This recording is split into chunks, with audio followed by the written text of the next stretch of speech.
Radyo Natin Town Hall Meet on Radyo Natin Nationwide. Magandang hapon Luzon, Visayas at Mindanao. Ito po ang programa o segment na radyo natin Town Hall Meeting. Kasama niyo po si Ate Cheska San Diego Bobadilla. Kalahating oras po tayo magkasama para pag-usapan ang mahahalagang bagay na dapat nating malaman, lalo na may kinalaman sa ating kapaligiran, sa mga issues na meron po tayo, sa mga batas, sa mga benefits na pwede nating makuha, at ano ba yung mga pinoproblema ng mga kababayan natin, ano ba yung mga posibleng solusyon dyan sa mga pinoproblema natin ngayon sa ating pamayanan. At sa ating talakayan ngayon, kapartner po natin ang Employees Compensation Commission. Hindi ko na patatagalin dahil naghihintay na yung ating mga listeners sa mahigit 100 na mga radyo natin station at mga areas mula sa Luzon, sa Visayas at Mindanao. Ganun din bukod sa mga nakaradyo sa ating mga nakatutok sa atin online. Abangan niyo po kami at panoorin ng live sa radyo natin nationwide sa Facebook at sa YouTube. Ganun din sa ating website, bisitahin niyo po ang radyonatin.com. Kasama natin ngayon para sa masayang talakayan kasi I'm sure marami na naman tayong matututunan, marami tayong madidiscover. Kasama po natin ang Hepe o ang Chief ng Information and Public Assistance Division ng Employees Compensation Commission, si Ma'am Cecil Maolian. Ma'am Cecil, magandang hapon po sa inyo. Magandang hapon, Miss Cheska, at sa lahat ng ating mga tagapakinig sa ating programa. Nako ma'am, malaking bahagi yata ng workforce ng Pilipinas o yung mga nagtatrabaho, mga empleyado. Tama po ba? O tama yon. Actually, dito sa Pilipinas, ang mga empleyado sa gobyerno lampas na 2 milyon. No? Sa mga private sector naman, registered po sa SSS ay more than 34 million workers. At lumalabas sa sa pag-aaral at sa datos ng ekonomiya at ng PSA at sa mga surveys, bumababa yung kaso ng unemployment. So ibig sabihin marami nakakapagtrabaho at marami malamang ay nae-empleyo, no ma'am? Oo, marami ngayong may regular employees. At the same time, marami rin tayong informal sector na employees. Like yung ating mga freelancers, mga sa Grab hailing taxi, ang tawag natin yung mga riders, mga vendors, marami pa rin tayo dyan sa informal sector. Oo. Na lahat ito, Miss Cheska covered sila lahat ng programang Employees Compensation Program. Ayun, kaya kung empleyado ka, makinig ka mabuti. Manood ka ng husto, ha? Pero kung hindi ka empleyado o regular na empleyado, makinig ka rin kasi sabi nga ni ma'am, pati yung mga rider, pati mga nagdi-deliver, yung mga freelancer, at sila yung mga nagtayo ng kanya-kanya nilang, sabi nga natin, maliit, at saka yung startup, 'di ba, na negosyo man 'yan, pero ikay bahagi ng workforce. Makinig kang mabuti dahil may benepisyo kang makukuha sa ating talakayan at may benepisyo rin tayong makukuha mula sa Employees Compensation Commission. Pero ma'am, bago tayo magsimula, itong ECC na ito, naririnig na natin siguro ng medyo madalang-dalang, I know. Pero yung iba baka ngayon pa lang nila nalaman o narinig itong ECC o Employees Compensation Commission. Ano po yung ECC, ma'am? Miss Cheska, no? When you say Employees Compensation Commission, ito yung ahensya ng gobyerno na nagbibigay ng benepisyo para sa mga manggagawang nagkasakit, na aksidente, o namatay ng dahil sa trabaho. So, medyo hindi lang kami talaga kilala dahil po ang aming frontline agencies ay ang SSS para sa mga private sector workers and ang GSIS para sa taga-gobyerno naman. Pero ma'am, 'di ba kapagka nagkasakit, nung panahon ng nagamit nga 'to ng marami sa mga kababayan natin, nung panahon ng COVID, 'di ba naka-claim sila ng sickness or medical benefit sa SSS. Ibig ba sabihin yung benepisyo na yun galing sa SSS o kinuha sa inyo sa ECC? Magandang katanungan yan, Miss Cheska, 'no? Kasi kung galing sa SSS, puwede kasing meron ding SSS benefit siya, 'no? Puwede rin siyang easy benefit kasi kunyari nagkasakit yung manggagawa sa trabaho, kung matagal na siya nagko-contribute, 'no? So, matagal na siya nagtatrabaho, dahil kasi contribution based ang SSS, meron siyang SSS benefit. Okay. Kami naman 'pag work related, dapat meron siyang employees compensation benefit. Sa nabanggit mo namang COVID, ang iba po nakatanggap ng SS at the same time po, employees compensation, temporary total disability benefit or sickness kasi work-related po ang kanilang COVID. Okay. So, lalo na nung mga panahon na nauso yung term natin at nakilala natin yung mga frontliner, 'di ba? Yan ang nausong term nun, yung mga frontliners. So, sila ay nakakuha posible baka naka-claim sila ng SSS, medical or health benefit. Tapos naka-claim din sila dahil siguro yung pagkaka-infect nila o yung nahawa sila ng COVID during the time na nasa trabaho sila. Tama yon at saka dahil sa trabaho yung COVID nila. Kaya halos lahat or 100% ng ating mga frontliners ay nakatanggap ng sickness benefit sa ilalim ng Employees Compensation Program and at the same time ng aming cash assistance na worth 10,000 pesos. Okay. Ayan ha, alam ko maraming magtatanong dun sa mga, "Sayang 'di ko alam." Sana pala naka-claim kami ng benefits kasi siguro naka-claim sila noong panahon ng COVID-19 pandemic. Pero sabi nga ni ma'am, marami pa yung hindi nakakaalam at nakakakilala nitong Employees Compensation Commission. Kailan ba ito ano ma'am, nabuo kasabay-bayan ng SSS or naging ano na lang, naging panibagong arm ng pamahalaan? Ang Employees Compensation Commission na pati yung programa namin was established in 1975. Actually, malapit na anniversary namin, Miss Cheska, 'no? So, March 17, 1975. So, simula noon po ang aming administering agency ang SSS na para sa private sector. So, ganyan talaga ang structure ng aming programa. Lahat ng employees compensation claim dapat file sa SSS kung nagtatrabaho sila sa pribadong sektor. So dadaan talaga sa SSS. Ang ibang mga manggagawa lang ay hindi nila alam na ang benefit na natanggap nila ay Employees Compensation Program benefit na kasi ang akala nila galing sa SSS kasi ang namamahala ng aming pondo ang SSS. Okay. Hindi nag-a-appear ang mga contribution papunta sa ECC. Halimbawa, nagbibigay ng kopya naman yung mga employers, lalo na kung employed talaga kayo ha, ng isang kumpanya o may employer kayo, naka-reflect diyan yung binawas sa yung tax, 'di ba Ma'am Ses? Yung binawas sa iyo na Pag-ibig, PhilHealth, at SSS, pero parang wala akong nababasa na employees compensation deduction, ma'am. Oo, ganito kasi Miss Cheska 'no, kadalasan sa payslip natin ang nakalagay lang yung deduction na, kino-contribute ng, manggagawa para sa SSS, PhilHealth, Pag-ibig, pati tax 'no. Yung mga contribution ng ating employer 'no, kaakibat para sa SSS, PhilHealth, Pag-ibig, pati Employees Compensation Program, contribution, wala yun kasi employer contribution yon. Pero may napuna din ako, Miss Cheska, 'no, sa ibang mga malalaking company, nag-a-appear na yung employer's contribution. Kaya grateful nga ako kasi meron ng pinakita sa akin kasi ang usual na payslip talaga, yung employee's contribution lang. Hindi nag-appear sa payslip yung employer's contribution.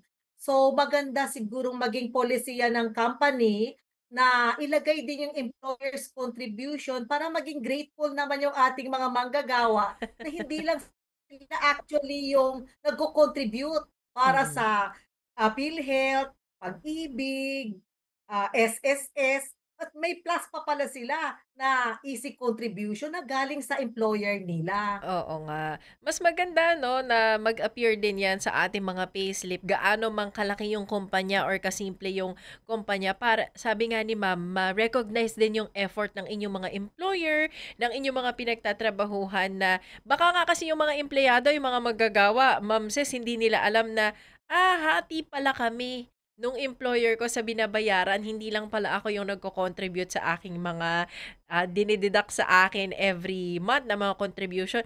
May ano yan, it's either kapantay, parehas kayo ng binabayaran or mas madalas mas mahal talaga yung binabayaran ng employer, Ma'am Cecil. O tama yan Miss Cheska 'no, kadalasan mas mataas yung contribution ng ating mga employer kaysa sa atin. Napuna ko nga yung pantay lang is yung Pag-ibig na ₱200. So may 200 ang employer's contribution is 200 din 'no. Unlike sa employees compensation program, ang contribution ng ating manggagawa ay wala, as in zero contribution. Sa employer part naman ay it's either po ₱10 or ₱30. Depende po ito sa, sweldo ng ating manggagawa.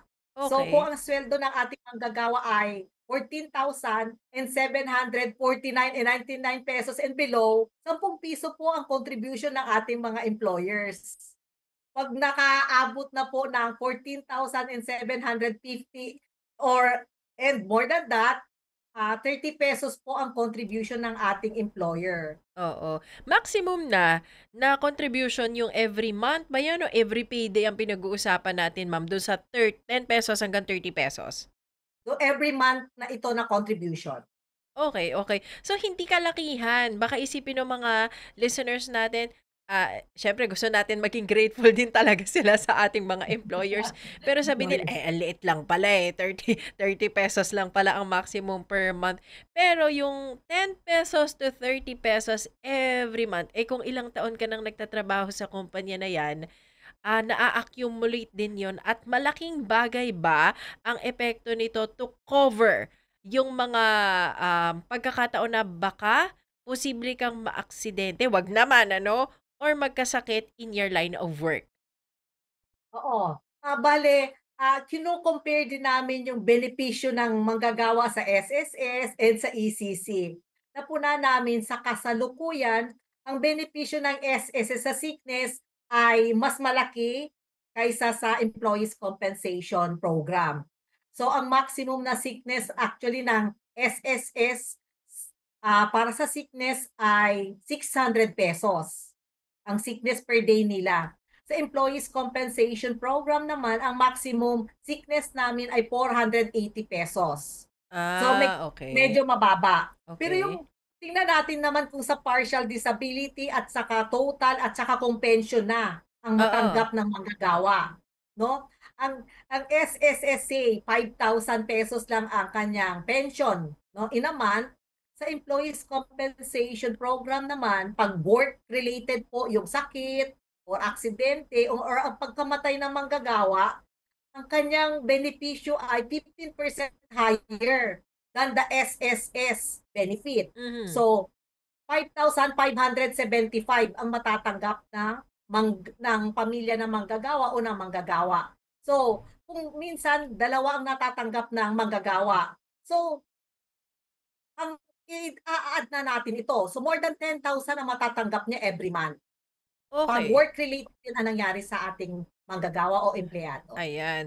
Lilinawin natin ha, kapag work-related yung inyong pagkakasakit hanggang iyong retirement o pagka-aksidente in line of work. Pero baka kasi, syempre, pag narinig nila, Ma'am Cecil, yung, ay, pensyon? Pwede palang dalawa yung pensyon? So, may mga kategorya, may mga, kumbaga, may terms and conditions yan, Ma'am Cecil. Oo.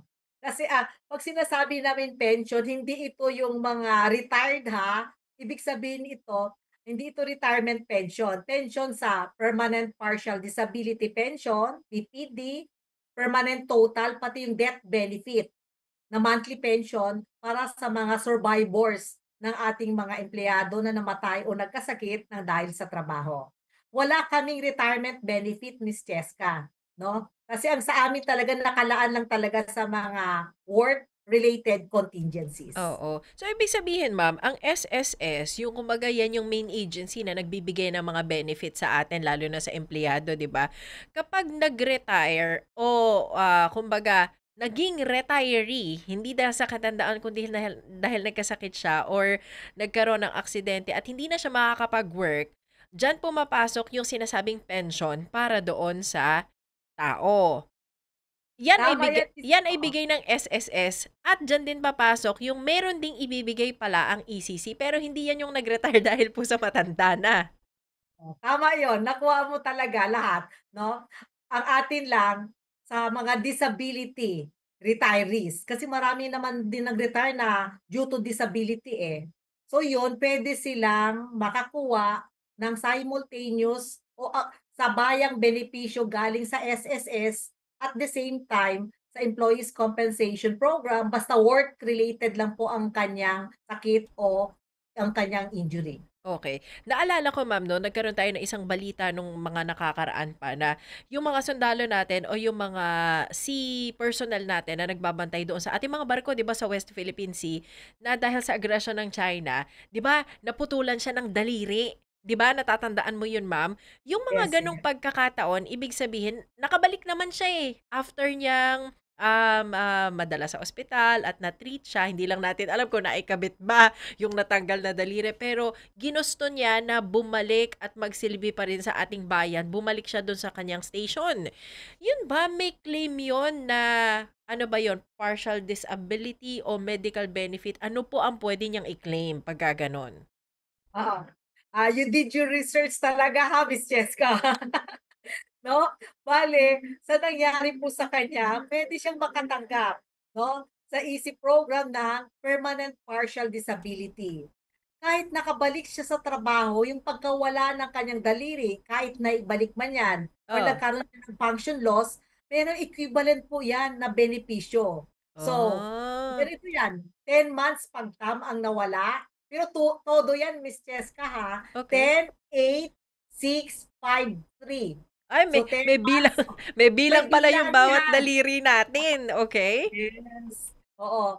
So, 10 months dapat ito 'pag itong index Hintuturo finger na natin. pagkawala, 8 months 'yan, pero full dapat ang pagkawala. Okay. Pero sakaling maibalik, kasi yung iba naibabalik pero hindi na nga daw gano'n yung function, valid pa din yun, makaka-claim ka pa din nun? Tama 'yon, makaka-claim pa rin siya ng permanent partial disability kasi ang sa amin is hindi lang loss of body part, pati function loss kasama na sa bilang ng Covered. permanent partial disability. Okay. So kapag naputol yung thumb ma'am, ano yung ibig sabihin ng 10 months, tapos yung hintuturo ay ilan ba, 6 months o 8 months? Ano pong ibig sabihin ng mga buwan na yun ma'am? Ibig sabihin nito, Miss Cheska, 'no, ito yung pensyon na matatanggap ng manggagawa sa nasa pagkawala ng kanyang body parts. So, sa TAM is 10 months, meron siya equivalent na 10 months of permanent partial disability pension na manggagaling sa Employees Compensation Program. Okay. Kung matagal na siya nagtatrabaho at matagal na siya nagko-contribute sa SSS, meron siyang SSS Permanent Partial Disability Pension. So dahil work-related po ang nanggaling ang naging cause ng pagkawala ng kanyang TAM, plus 10 months din na permanent partial disability, EC, permanent partial disability or pension. Okay. So, mayroon lang bilang ng matatanggap niya, hindi ito yung hanggang sa tumanda na siya at sinasabing retiree na siya, may natatanggap siya. So, meron lang Na bilang talaga, ma'am. ito yung Miss Cheska, ano, ang sinasabi nating may bilang lang of months ay yung ating permanent partial disability. Para sa ating permanent total disability, ang benepisyo po ng ating manggagawa ay for life na ito. So, habang siya Ah, nabubuhay. Pati oo. sa ating death benefit, 'pag work-related po ang cause of death ng manggagawa, ang kanyang surviving spouse ay makakatanggap ng lifetime pension Okay. hanggang siya ay mag-remarry. Okay. Ayaw nating mangyari pero kung if ever man 'no, malaking bagay ang maitutulong pala nito doon sa mga empleyadong nangangailangan. So, paano ma'am nakakategorya ng ECC at ng SSS din 'no, yung partial disability? So, depende sa ano ba 'yan, depende sa bahagi ng katawan na ano, mada-damage or mai-injured, gano'n ma'am? Oo, depende sa damage. Meron kaming listahan dito ng ng permanent partial disability. Ang total disability naman yung meron tayong loss of both side. So pag dalawang mata na bulag na ang manggagawa dahil sa trabaho, yun permanent total disability na yon. So Okay. meron tayong sinasabing brain injury resulting to insanity. Ano din yun, permanent total disability.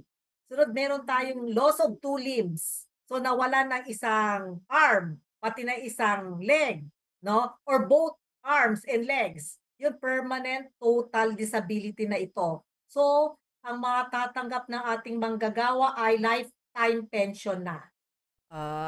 Ibig sabihin kasi ng total disability, eto yung mga pagkakataon na dahil na-injured ka or na-aksidente ka, hindi ka na makakabalik pa sa trabaho at hindi ka na makakasahod, parang ganun.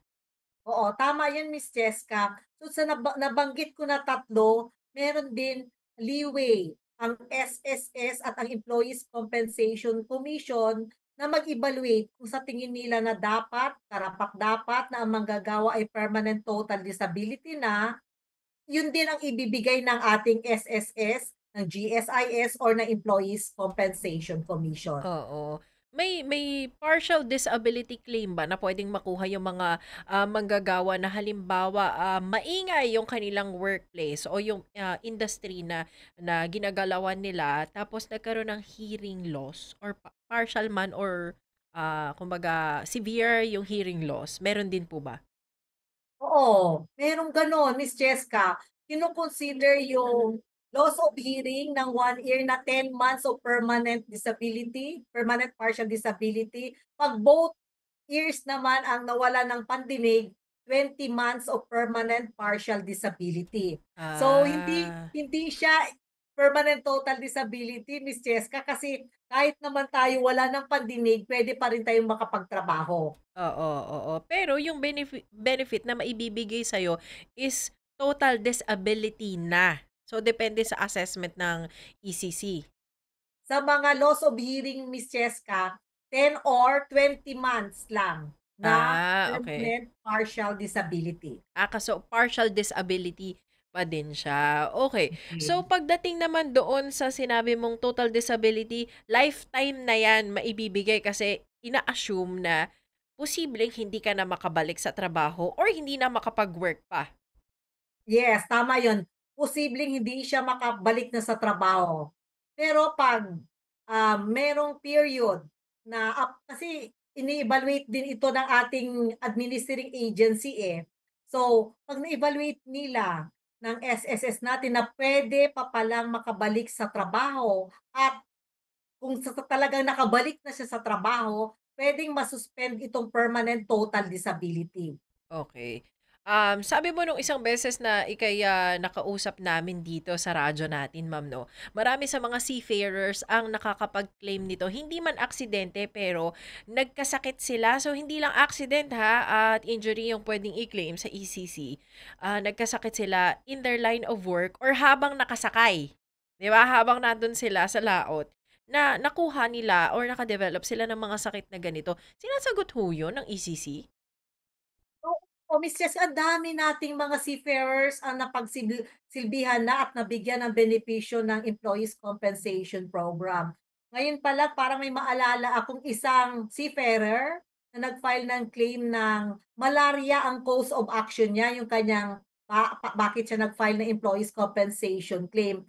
Ang nangyari po sa kanyang place of assignment, malaria pala yung endemic doon sa area na yon. So, maraming merong malaria. So nakuha niya doon 'yun sa kanyang trabaho.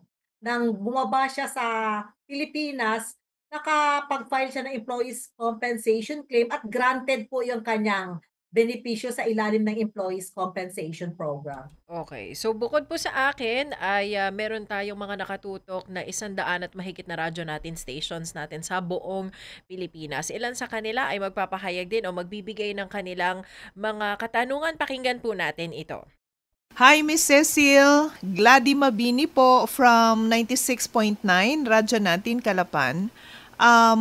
Paano po naman yung nakakailang buwan pa lamang nahulog sa SSS tapos biglang naaksidente sa trabaho? may pwede ba silang maklaim sa ECC? Oo. Ganito 'yun sa mga nagtatrabaho, sunod nagkaroon ng aksidente kahit na say 1 month or 2 months pa lang sila nagtatrabaho at nagkaroon ng aksidente na maiuugnay natin sa trabaho, pwede po siyang makakuha ng benepisyo sa ilalim ng Employees Compensation Program dahil po ang sanhi ng kanyang pagkaaksidente ay dahil sa trabaho. Kasi 'pag work connected po, dapat po sagot kayo ng ECC. Miss Cecil, follow-up question please. Paano naman po kung nasa probationary stage pa lamang ang empleyado? Pwede pa rin ba siyang mag-claim sa ECC? Thank you. Sa mga sinasabi nating probationary or temporary or contractual employees, no? Tingnan nyo rin po kung miyembro na kayo ng SSS. Ang importante kasi sa Employees Compensation Program para maging covered kayo ng aming programa ay dapat self-employed member kayo ng SSS. Sila pa lang po kasama natin sa Employees Compensation Program kasi ang regular employees automatically covered na sila eh. Ngayon kasama na rin ang self-employed workers under the Employees Compensation Program. Hindi pa namin covered ang voluntary members. So, iniinganyo po namin yung mga manggagawa na voluntary member ng SSS yung status kung meron naman silang negosyo, no? Or meron silang mga freelancers na mag-register na sila sa SSS at maging covered sila sa ilalim ng self-employed member ng Social Security System natin. Paano naman kapag hindi pala nahulog ng employer ng kumpleto ang kanyang SSS contributions? Sa ganitong situation naman, na ang employer ay hindi naghuhulog ng SSS and EC contribution, pag maiugnay natin sa trabaho yung sakit o aksidente, may benepisyo ka pa rin sa ilalim ng Employees Compensation Program. Ang gagawin lang po ng Employees Compensation at ng SSS will go after the earning employer. So, bibigyan natin o kakausapin natin ang employer, bakit hindi siya nakapaghulog ng contribution, and eventually, pag wala siyang justifiable reason, mapipenalize po siya. Pero ang kanya pong benepisyo sa ilalim ng Employees Compensation Program ay dapat siya ay makatanggap dahil work-related po ang nangyari sa kanya. Oo. Sana talaga mahabol yung mga ganyan, hindi lang para sa ECC, kundi yung kawawa naman, di ba, ma'am, yung mga empleyadong all those years na akala nilang sila ay nakakapag-contribute kasi binabawasan nga no? Yung sweldo nila, hindi pala parang nai-remit, parang ganun. Oo, marami tayong cases na ganyan, Miss Cheska. So, eventually naman, nabibigyan naman ng SSS, no? Pero medyo tedious lang siya compared sa merong regular na contribution yung ating mga employer.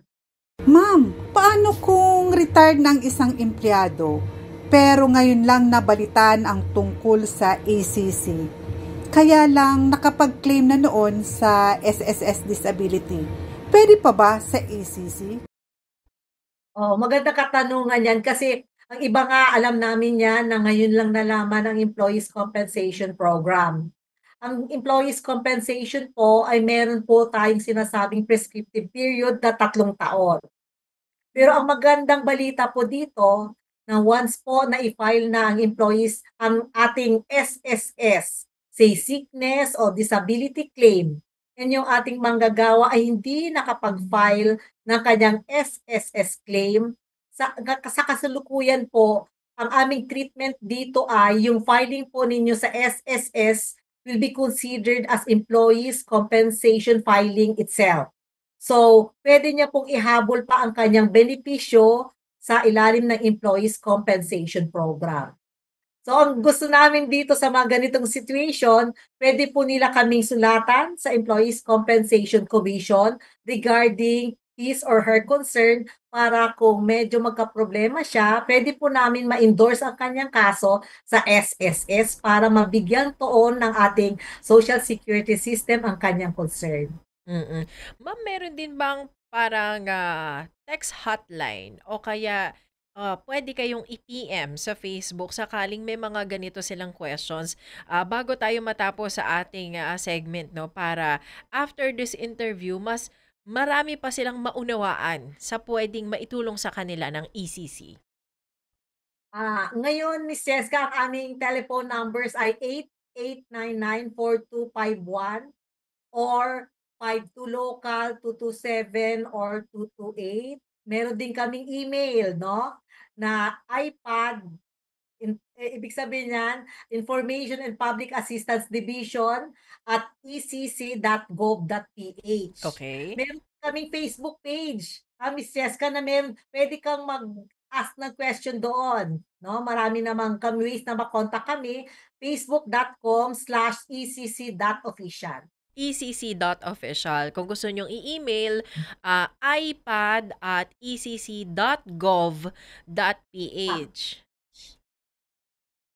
Ayan, siguro marami pang question yung ating mga listeners pero naubusan na tayo ng oras. Hopefully sa mga susunod pang pagkakataon maimbitahan ulit natin ang Employees Compensation Commission para lagi nating maalala, maunawaan at hindi makalimutan meron nga palang benepisyo tayong makukuha mula sa gobyerno sa pamamagitan po ng Employees Compensation Commission. So once again, Ma'am Cecil, muli maraming salamat po sa inyo. Maraming salamat din, Miss Cheska. Pero dahil kahit po maraming benepisyo na binibigay ang Employees Compensation Commission, gusto po namin na lahat na magagawa, lahat tayo ay mag-ingat pa rin sa ating pang-araw-araw na gawain. Oo. Meron tayong ma-claim na mga benefit pero sana hindi natin magamit.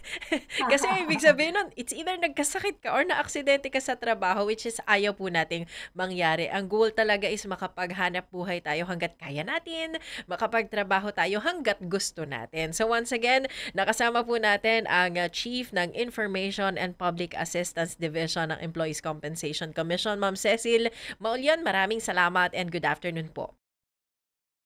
Thank you very much, Ms. Jessica. Yan na po ang kabuuan ng ating naging kwentuhan at naging palitan ng tanong para mas maunawaan natin ano ba itong Employees Compensation Commission. Sana'y marami kayong natutunan.